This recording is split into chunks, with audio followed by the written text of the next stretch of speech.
सास घर की नौकरानी नहीं है। सालनी माँ बनने वाली थी। 8वां महीना चल रहा था।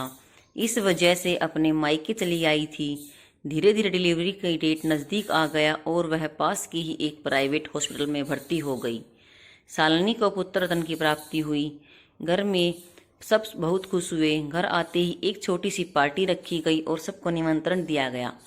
पार्टी के अगले ही दिन शालिनी के पति बलराम शालिनी को अपने घर ले जाने के लिए कहने लगा, लेकिन शालिनी की माँ बोली, बेटा अभी 2-4 महीने तो रुकने दो, उसके बाद फिर ले जाना। लेकिन बलराम नहीं माना। वो बोला, माँ जी आखिर कब तक शालिनी यहाँ पर रहेगी? मैं सोच रहा हूँ कि मैं अपनी मम्मी पापा को गाँव से कुछ दिनों के लिए बुला लूँ।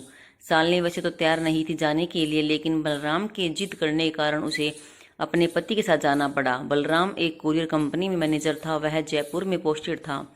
उसका ससुराल दिल्ली में था, तो वह दिल्ली से सीधे जयपुर चला गया और अपने माँ पापा को बोल दिया कि शालिनी को लेकर मैं सीधे जयपुर आ रहा हूँ, आप लोग भी आ जाओ, क्योंकि अभी शालिनी को देखभाल के लिए तो कोई चाहिए घर में। बलराम के जयपुर पहुँचते अगले दिन उसके माँ बाप जयपुर आ गए। वैसे तो शालिनी की नॉर्मल डिलीवरी हुई थी, लेकिन वह अपने सास ससुर के आते ही घर का कोई काम नहीं करती थी। सारा काम अपने सास मंजू की पर छोड़ देती थी। घर का पोछा लगाने से लेकर खाना बनाने तक दिन भर काम मंजू किया करती थी। लेकिन मंजू जी को इस बात को लेकर बिल्कुल भी तकलीफ नहीं थी कि मैं दिन भर काम करती हूँ, क्योंकि वह तो अपना घर समझ कर करती थी। उन्हें जरा भी एहसास नहीं था कि उन्हें शालिनी जानबूझकर काम में लगाई रहती है और अपने दिन भर टीवी देखती रहती है और हमेशा शरीर में दर्द का बहाना बनाकर आराम करती रहती थी। और तो और अब बलराम भी बाहर का भी कोई काम नहीं करता था। बाहर से सब्जी लाना हो या बाहर का कोई भी काम हो, सारा कुछ उसने अपने बाबूजी पर छोड़ दिया था। लेकिन बलराम के पिताजी बिल्कुल ही इस बात पर नाराज नहीं होते थे कि मुझे यह सब करना पड़ता है, क्योंकि वह तो यह समझते थे कि आखिर यह तो है हमारा ही घर। को बेटा दिन भर ऑफिस रहता है, थक जाता है, चलो मैं ही कर देता हूँ तो क्या हो जाता है। आखिर में दिन भर बैठा बैठा करूँगा क्या इसी बहाने टहल लिया करूंगा। धीरे धीरे बलराम का लड़का 6 महीने का हो गया, लेकिन शालिनी अब भी घर का कोई काम नहीं करती थी। बलराम की माँ चाहे बीमार पड़ जाती थी तब भी उनको घर का सारा काम करना पड़ता था और बदले में 10 फरमाइश और भी कर देती थी। मम्मी आज शाही पनीर खाने का मन कर रहा है, आज बहुत अच्छा बनाती है, क्या आज आप बना देंगी? बेचारी बलराम की माँ थोड़ा सा भी आलस नहीं करती थी बनाने में और बनाकर परोस देती थी, क्योंकि उन्हें जरा सा भी एहसास नहीं था कि बहू मुझसे जानबूझकर काम करवाती है। एक दिन की बात है, संडे का दिन था। उस दिन बलराम भी घर पर ही था। सब एक साथ ही बैठे हुए। माँ किचन से आई और सोफे पर बैठ गई। बोली, बलराम का लड़का वहीं पर खेल रहा था तो उसे गोद में उठा लिया। उसके बाद जो ड्रामा हुआ, ऐसा होगा बलराम की माँ को उम्मीद भी नहीं थी। बलराम गुस्सा हो गया, अपनी माँ को डांटने लगा, माँ आपने बिना हाथ धोए मुन्ने को कैसे छू लिया? आपको पता है इससे इन्फेक्शन हो जाता है। और हाँ, आप जब भी मुन्ने को छुए तो हाथ धोकर ही छुए। इसके बाद तो धीरे धीरे बलराम का व्यवहार ही बिल्कुल बदल गया था।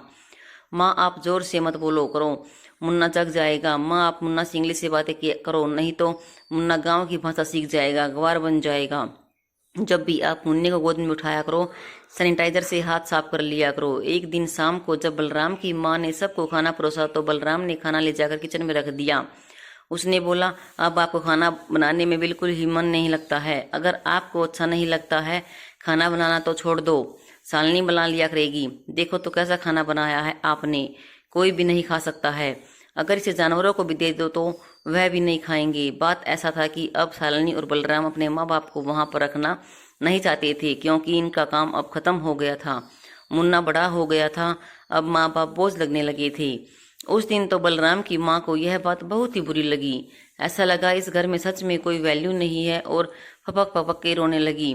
रोते हुए बोली, बेटा जब भी मैं पहले दम आलू बनाती थी तुम ही कहते थे कि माँ क्या दम आलू बनाई हो, ऐसा लगता है कि उंगली चाट के खा जाऊं, और आज तुम्हें बिल्कुल भी स्वाद नहीं लग रहा है।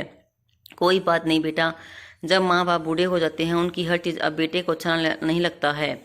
इतने पर बलराम के पिताजी भी खाने पर से उठ गए और बोले, मंजू अब हम यहाँ पर एक पल भी नहीं रहेंगे। बहुत दिनों से मैं बर्दाश्त कर रहा था, मैं सोच रहा था कोई बात नहीं, बेटा है बोल दिया तो क्या हो गया, लेकिन अब हम यहाँ एक पल भी नहीं रहेंगे।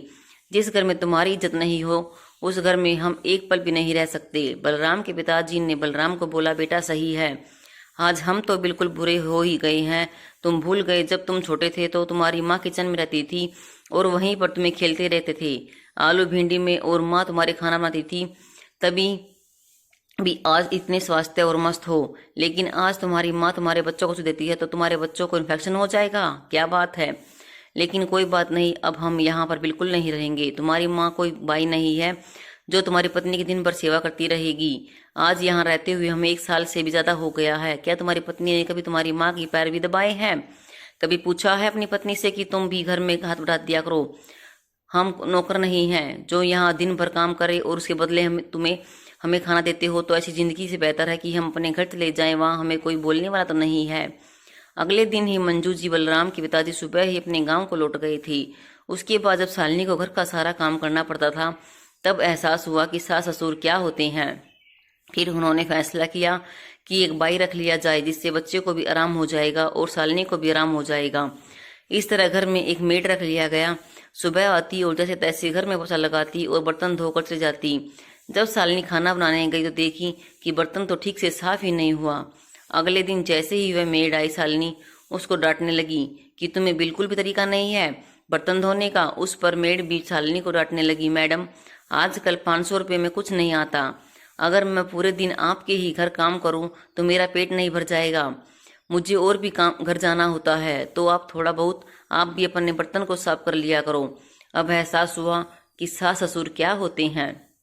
शालिनी को लग रहा था कि जैसे भी थे सास ससुर अच्छे थे, कम से कम मुन्ने का भी ख्याल रखते थे और कितने अच्छे से रखते थे। दोस्तों, इस कहानी का लिखने का उद्देश्य यही था कि हम कतई अपने सास ससुर को एक मेड या बाई ना समझे।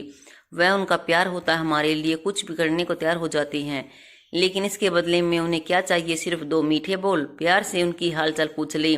ऑफिस से आते वक्त बेटा माँ से पूछ ले, माँ कैसी हो, ठीक हो, तुम्हें कोई परेशानी तो नहीं? अपने पिताजी से हालचाल पूछ ले। माँ बहुत बाप प्यार के भूखे होते हैं, लेकिन यह भी नहीं कर सकती। धन्यवाद।